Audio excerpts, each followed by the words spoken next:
G'day guys, we're just going to review graphing linear equations in the form y equals mx plus c, where m stands in for the slope or gradient and c stands in for the y-intercept. Now, before we get on to actually graphing, why does the plus c always give us the y-intercept in this case? So if I just do a crude axes over here, so x-axis being the horizontal and the y-axis being the vertical, well, there's something special about those two lines. As we go up the y-axis, we go up in numbers, 1, 2, 3, 4, and as we go down in numbers, -1, -2, -3. Now what's in between? 0.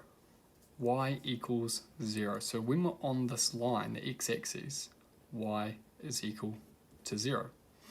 And x equals 0 for the y-axis. So the y-intercept is when x equals 0. That gives the y-intercept.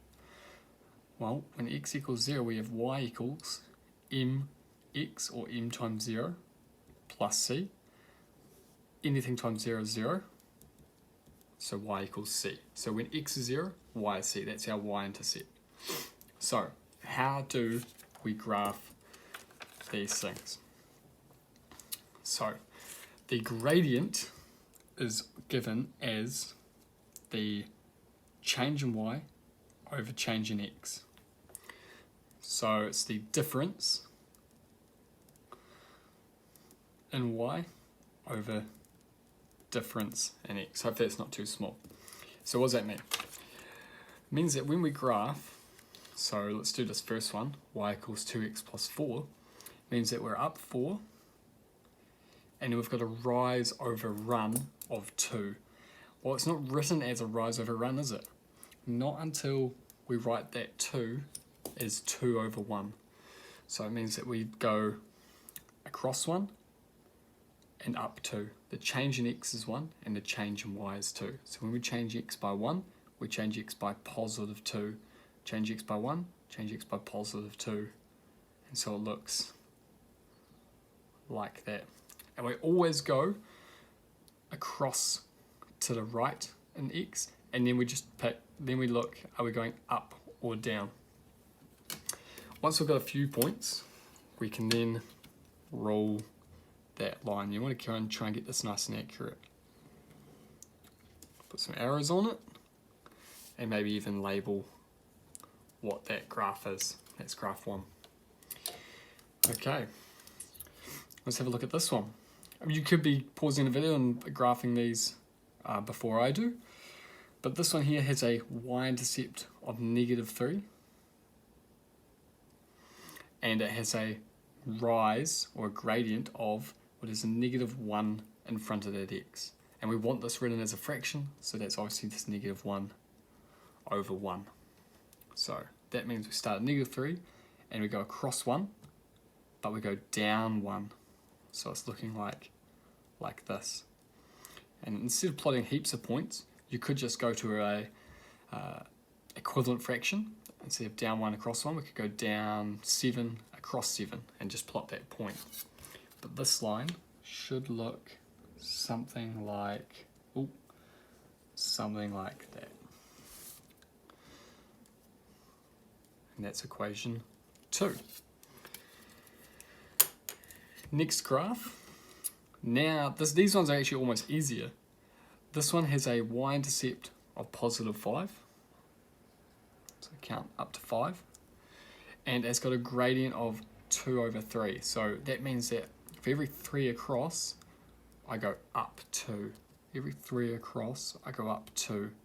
Or maybe every 6 across, I go up 4.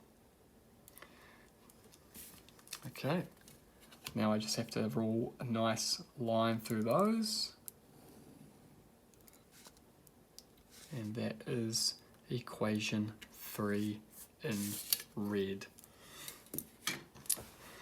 So, hopefully that made sense. I'm going to do 3 more now.